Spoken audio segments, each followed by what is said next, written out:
In this video tutorial, we will show you how to cut video in After Effects. Create a new composition.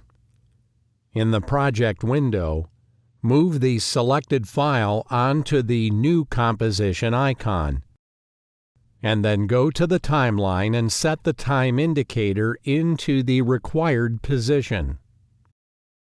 After that, go to the Edit menu and choose the Split Layer option, or use the keyboard shortcut Ctrl+Shift+D to separate the cutting area.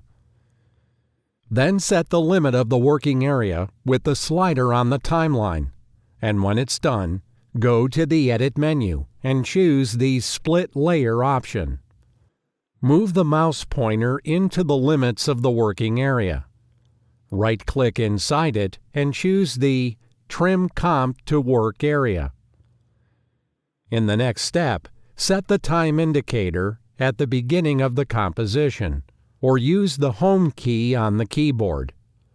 Then click RAM Preview in the preview window if you want to see the result.